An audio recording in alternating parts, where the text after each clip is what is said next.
Good evening बच्चों। आज 31 मई 2025 रात 9 बजे वाली ये क्लास है। Topic wise class video number 111। वैसे ये वीडियो सुबह 5 बजे आता है, लेकिन आज कोई कुछ क्लास थी नहीं, इसलिए इसको मैंने दे दिया। ठीक है। बीजे व्यंजकों का गुणा यानी मल्टीपल ऑफ अलजेब्रिक एक्सप्रेशन कैसे करेंगे, ये देखते हैं। दो ही चीज आपको याद रखना है, क्या कि गुणा करने पर घातें जुड़ जाती हैं।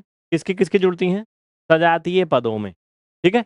यानी समान चर की घात समान चर यानी सेम वेरिएबल्स में उनकी पावर ऐड हो जाती है। कैसे? आओ देखते हैं। नंबर का अलग मल्टीपल हो जाता है और वेरिएबल्स का अलग। नंबर बोले तो कांस्टेंट। ओके। 3 का 9 में मल्टीपल करोगे मेरे भाई 27, एंड यक्स ऐसे ही है तो वैसे ही रह जाएगा, उस पर कोई चेंज नहीं होगा। सेकंड में आ जाओ। पहले नंबर्स का मल्टीपल कर लो। 7 का 9 में तो 9 7 जा 63, या 7 9 जा 63, 9 सते 63। वाई का स्क्वायर एंड यक्स। यहाँ पे ध्यान रखना कि यक्स अलग चीज है, वाई अलग है। यक्स की घात कभी वाई में नहीं जुड़ेगी, जैसे मैं ऑलरेडी आपको सजातीय विजातीय में बता चुका हूँ, है ना, कि भाई साहब गाय का बच्चा है तो वो भैंस नहीं बन सकता। वो भैंस के झुंड में अच्छी तरीके से सरवाइव नहीं कर सकता है। क्यों? क्योंकि वो लोग पानी में रहती हैं, कीचड़ में रहती हैं, गाय नहीं रह सकती। ऐसा क्यों बता रहा हूँ? क्योंकि वो अलग जाति के हैं, वो अलग जाति के हैं। ठीक है। वैसे इसमें ये अलग जाति, वो अलग, ये जुड़ के एक नहीं बन सकता। समझ रहे हो कि नहीं? अब देखो, 2 गाय से 3 गाय हो सकती है, लेकिन एक गाय एक भैंस से कोई एक नया गाय या भैंस नहीं हो सकती। समझ रहे हो? नेचुरली। तो मेरा कहने का ये मतलब है कि ये जो सजातीय पद हैं उनसे जुड़ करके सेम सेम इक्वल, मतलब अगर सजातीय पद है, जैसे एक्स है, अगला एक्स है तो जुड़ जाएंगे हाथे आपस में, एक नया बन जाएगा एक्स का क्यूब। वाई है तो जुड़ के एक नया बन जाएगा। लेकिन अगर एक्स वाई है तो जुड़ के नया नहीं बनेगा, वो वही रहेगा। ठीक है। तो इनकी घातें आपस में नहीं जुड़ेंगी। ये एक्स एंड ये वाई का स्क्वायर है तो वाई का स्क्वायर वैसे का वैसे लिख दिया। मैं ये कहना चाहता हूँ, जो बार बार मैं बोल रहा हूँ, कि जो सजातीय पद होते हैं, एक प्रकार से बात करें, मतलब क्या बोले, सेम वेरिएबल, उनकी ही पावर आपस में जुड़, पी की पावर पी में जुड़ेगी, जेड की जेड में जुड़ेगी, बी की बी में जुड़ेगी, डी की डी में जुड़ेगी, लेकिन कभी भी डी की पावर सी में नहीं जुड़ेगी। बस यही जान लो एक लाइन में। ठीक है। इसमें देखो भाई साहब, 4 का गुणा कर लो, इसका गुणांक कुछ भी नहीं है, 1 है, तो ये 4 ही रहेगा। अब ए का स्क्वायर एंड यहाँ पर ए का पावर 5 है, ध्यान रखना। ए की घात ए वाले में जुड़ेगी, बी वाले में नहीं जुड़ेगी। तो ए का यहाँ घात 2 है, यहाँ 5 है, तो ए का घात हो जाएगा मेरे भाई 5 2 7। एंड बी का घात कितना हो जाएगा? यहाँ पर 1 है, यहाँ पर 2 है, तो कितना हो जाएगा? 3। ये ऐसे होता है। ठीक है। सभी को समझ में आ रहा है? कोई डाउट, दिक्कत, परेशानी नहीं ना किसी को? बहुत अच्छा, वेरी गुड। अगले में चलो। 23 P square A and P B square. Okay. चलो देखो, ये पी का स्क्वायर है, ए है, एंड ये पी है, एंड ये बी का स्क्वायर है। ध्यान रखना, पी का यहाँ पे स्क्वायर है, यहाँ पर पी का घात 1 है। गुणा करने में पी की घात पी में जुड़ेगी, तो इसकी 2 घात, इसकी 1 घात हो जाएगी 3 घात। ये ए है, वो क्या है? बी का स्क्वायर है। तो ए का पावर तो कुछ नहीं है, ए सिंगल है, तो ए ही रहेगा। एंड बी का स्क्वायर मतलब वही रहेगा। क्यों? क्योंकि उसकी 2 घात ए वाले में तो जुड़ेगी नहीं, क्योंकि ए अलग चीज है, बी अलग है। ठीक है। क्लियर? तो ये इतना हो जाएगा स्क्वायर। क्लियर है भैया? चलो, कुछ भी कहना है तो मुझे कमेंट में बताते जाओ, मैं उसका रिप्लाई अवश्य करूंगा। अगला देख लो। 8 क्वेश्चन शायद, यहाँ पे 12 क्वेश्चन लिखे गए हैं। इन सब में से आप लोग जितना कर पाओ फटाफट कर लो। आगे बढ़ूं? चलो, पहले कंस्टेंट का मल्टीपल कर लो आपस में। 5 का 2 में करोगे तो हो जाएगा 10। इसका एक और तरीका है, थोड़ा और ज़्यादा डीपली एक्सप्लेन करूँ तो एक लाइन और बढ़ जाएगा। इसमें ए है सबसे पहले जो आता है, ए का पावर 9 है। ए का पावर 9 लिख दिया क्योंकि इसके आगे पीछे कहीं कुछ भी नहीं है, यानी दूसरा ए नहीं है। अब बी सी, फिर डी आता है, तो पहले सी लिखेंगे। सी का यहाँ 3 घात है, लिख दिया। सी का यहाँ कहीं कुछ नहीं है, तो बात खत्म। अब डी पे आ जाओ। डी का यहाँ 7 घात है मेरे भाई, यहाँ पे 3 घात है, तो ये जुड़ेगी। ये एक लाइन और बढ़ गया क्योंकि मैंने ऊपर प्लस का चिन्ह लगा के लिख दिया। या डायरेक्ट शॉर्टकट करूँ तो डी का घात 10 लिख दो बस, और कुछ नहीं करना। ठीक है। तो 10, ए का पावर 9 एंड फी का पावर 3 एंड डी का पावर 10। ये हो गया। कोई डाउट ना किसी को? बढ़िया। चलो आगे बढ़े।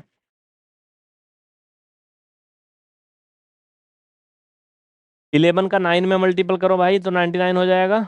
अब ए, और यहाँ पर भी ए का पावर 1 है ना, तो ए का यहाँ पर 3 घात है, वहां पर क्या है 1 घात है, ये हो जाएगा ऐसे। ए का काम खत्म। अब यहाँ पर देखो ए का काम खत्म हो गया, बी है और डी है, तो ए के बाद बी आता है ना कि डी आता है ना। बी का स्क्वायर है, इसको लिख दिया। अब इसमें कोई बी तो है नहीं कि घाते जोड़ दूं, नहीं है। डी है तो डी लिख लो। डी का घात कितना है 9 है। यहाँ डी है नहीं है, तो भैया यहाँ तो कोनो घातीय जुड़ना नहीं था, केवल यही ए वाली जुड़ना था। ठीक है, तो फाइनल में अगर मैं इसको लिखना चाहूँ तो ये हो जाएगा 99 ए का पावर 4 एंड बी का स्क्वायर एंड डी का पावर 9। ठीक है, ये उत्तर हो गया। इसमें भी कुछ दिक्कत है तो मुझे बता दो कि हाँ मुझे है परेशानी, नहीं ना। बढ़िया कर लेंगे सभी लोग, आगे बढ़ो। चलो, गुड, वेरी गुड। चलो अगला उसको होमवर्क कर लेना। होमवर्क कर लोगे ना भाई साहब? हाँ, लगा लेना, कोई दिक्कत है मुझे बता देना। ऐसे वो भी होमवर्क कर लेना, 6 वाला और 8 वाला। चलो ये सभी होमवर्क कर लोगे? कुछ कहना है तो मुझे बता दो कि हाँ मुझे दिक्कत है, भाई बताओ। हाँ, नहीं ना, करवा दूँ एक आठी और? आओ करवा ही देता हूँ, आप लोगों का मन नहीं है तो देखो। ये वाला कराऊंगा। नहीं, इसमें सब अलग अलग पद हैं, इसमें भी सब अलग अलग ही हैं। इसमें कुछ है सेम मैच करने वाले, कहीं कुछ मैच नहीं कर रहे हैं इस पे। पहले वेरिएबल्स का मल्टीपल करो, कांस्टेंट का, सॉरी कांस्टेंट का करो 11 का 5 में, तो ये हो जाएगा 55। एंड ए का यहाँ कुछ नहीं है तो एक घात मानी जाएगी, यहाँ पे कुछ नहीं एक घात, तो ए का घात 1 एंड 1 मैं डायरेक्ट लिख दे रहा हूँ 2 हो जाएगा। ठीक है, क्लियर। 1 घात यहाँ, 1 घात यहाँ, 2 घात हो गया। अब डी का घात यहाँ 3 है, यहाँ 3 है, तो डी का घात कितना हो जाएगा 6। ठीक है, 55 ए स्क्वायर एंड डी का घात 6। बात खत्म। कुछ और भी डाउट बचा तो मुझे बता दो, ठीक ना।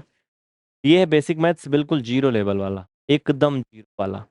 आप कहो तो मैं कुछ और भी सवाल करवा दूं, हाँ कुछ नया करा दूं।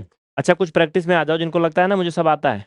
बात बताओ, चलो क्वेश्चन पूछूं एक, बहुत छोटा सा है, एकदम नन्हा सा प्यारा सा है। अगर इसको मैं 54 से मल्टीपल करूं तो कितना आएगा बताओ?